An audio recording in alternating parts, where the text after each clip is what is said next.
The Asare family carried a name that echoed with pride and power in Accra. For generations, they had lived by one rule.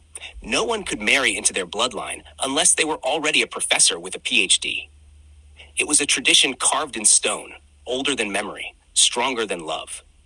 But for Esi Anderson, that rule was more than a family custom.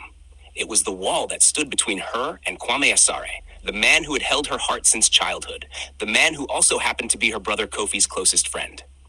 Kofi, loud and loyal, had always been her protector.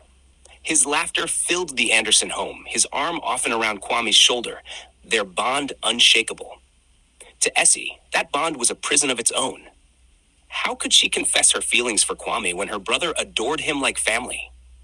To risk her brother's trust felt as dangerous as breaking the Asare rule itself. And then there was Amma, her mother, kind-eyed, soft-spoken, but never blind. Amma saw the way Esi's gaze lingered too long, the way her silence carried unspoken ache. In the quiet of their kitchen, she warned her daughter gently, "Love is powerful, but it can also be the heaviest chain." She urged Esi to fight for her dreams, to walk her own path, to be careful not to surrender her freedom to tradition disguised as love. Esi's world tightened between them. The brother whose friendship with Kwame kept her silent, and the mother whose wisdom urged her to choose carefully. And all the while, Kwame's eyes seemed to say the words he could never speak.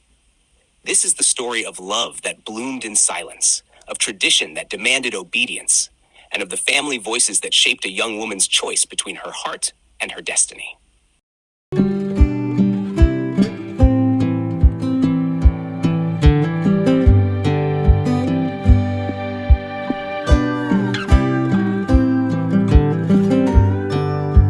The Asare name was spoken with reverence in Accra. For generations, their family had built a legacy of scholars, each marriage cemented not by love, but by the title of professor. No one entered their bloodline without a PhD, an iron rule passed down like scripture. Esi Anderson knew this well. It was the law that stood between her and Kwame Asare, the man she had loved silently since girlhood, the man who was also her brother Kofi's best friend. Her brother's laughter filled the Anderson home that evening, booming and unrestrained. The house was crowded for his birthday, neighbors and friends spilling across the sitting room. The smell of jollof rice and kelawele hung in the air. And at the heart of it all was Kofi, tall and broad-shouldered, his shirt rolled at the sleeves, his arms slung around Kwame as though he belonged to their family already. "You'll see," Kofi announced to the room, grinning with pride. "This man will soon be a great professor, and I'll still be the one dragging him to parties." The guests laughed, and Kwame smiled modestly, though his eyes flickered with a quiet weight. Esi, seated near her mother, forced a smile that never reached her eyes. Her brother's words, meant in jest, only deepened the ache within her. Every time Kofi praised Kwame's brilliance, he unknowingly drove another wedge between her heart and her voice. How could she confess her feelings when her brother held Kwame so close, when the risk of breaking that bond was unthinkable? Amma, her mother, noticed. She always noticed. She leaned close, her silk headscarf brushing against Esi's hair. "You're staring," she whispered gently. Esi flushed and shook her head. "I'm not." Amma's smile was small, knowing, but her eyes were tender. She said nothing more, yet the silence carried more weight than words. Later that night, when the plates were cleared and the laughter softened, Professor Asare rose from his chair. His presence demanded stillness. His back was straight, his spectacles glinting beneath the light. His voice cut across the room like a blade. "I am proud of my son. Soon he will defend his thesis. Soon he will take his place as a scholar and continue the Asare legacy. We do not waver. We do not bend to modern foolishness. This is who we are." Applause filled the room, but Esi's stomach twisted. She glanced at Kwame. His smile was polite, practiced, but his eyes held a shadow. When the house grew quiet and guests began to leave, Esi slipped outside. The night air was humid, thick with the faint scent of roasted maize from a distant vendor. She drew in a breath, pressing her palms together to steady her heart. Behind her, footsteps approached. Escaping the noise? Kwame's voice was soft, familiar. She turned. He stood beneath the street lamp, its flickering light carving shadows across his face. "It was too warm inside," she murmured. "Or maybe you needed space from my father's speeches," he said with a half smile. Her lips parted. She hesitated, her pulse racing. Kwame, do you ever feel like tradition is a prison? His smile faded. He studied her carefully, his silence stretched taut. You mean the rule? She nodded, her throat tight. What if someone's heart doesn't care about PhDs or titles? What if it only cares about the person? The quiet was heavy, broken only by the rustle of trees. At last he exhaled. You don't know how often I've thought about that. But my father, he would never forgive me if I broke the line. To him, tradition is life itself. Esi swallowed hard. And what about love? Doesn't that mean anything? His eyes softened, his voice dropping to a whisper. If it could survive without tradition, it would be you. Her heart clenched. The words she had longed for were finally spoken, but they came dressed in sorrow, not promise. Inside, Kofi's laughter rang faintly from the house. Esi turned back, her chest aching. Between her brother's loyalty and her mother's warnings, how the truth pressed heavier than ever. She could not simply follow her heart. Days bled into weeks.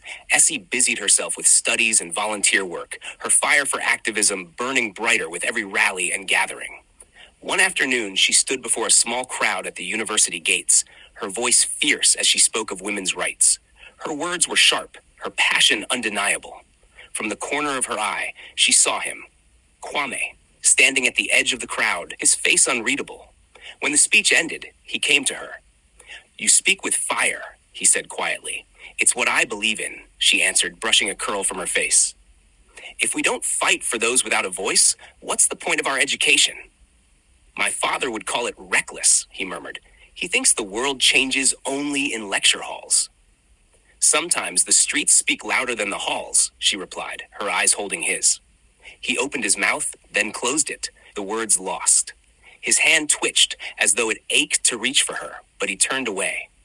That night, Amma found Esi at the kitchen table, her notebook scattered, her face tired but restless. She poured her daughter a cup of tea and sat beside her. You love him, Amma said gently. It was not a question. Esi's throat tightened. Mama, Amma shook her head. I know, but listen, my child. Love can be a blessing, yes, but it can also be the heaviest chain. I want you to follow your dreams. I want you free. But if you give your heart to a man bound in chains of tradition, those chains may bind you too. Esi stared into her tea, her chest tight. So what am I supposed to do? Pretend I don't feel it? Amma's hand covered hers. No, but know that sometimes love is not enough. Sometimes courage means walking away. The words sank deep, heavy as stone. The distance between her and Kwame widened. His thesis consumed him, his father's expectations pressing harder with each day.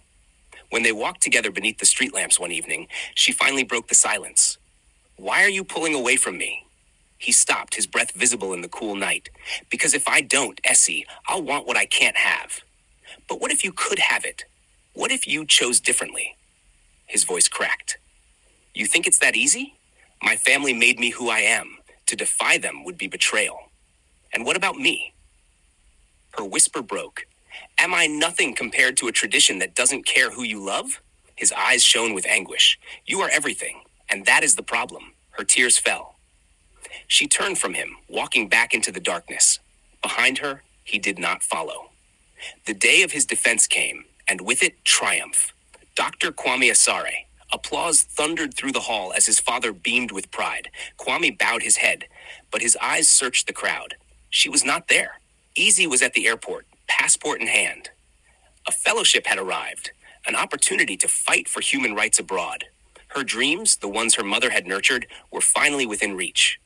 Yet her heart trembled as she stepped toward the gate, waiting for a voice that never came.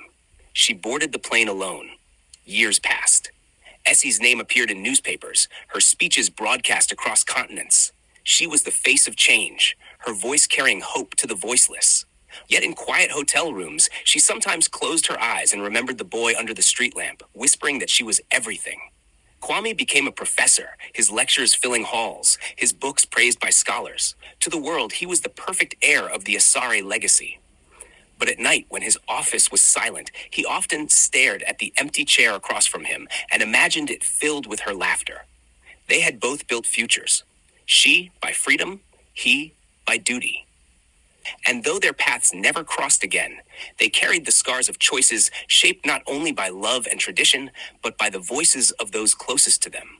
the brother whose trust Esi dared not betray, and the mother whose wisdom had shown her that sometimes the bravest act is to walk away.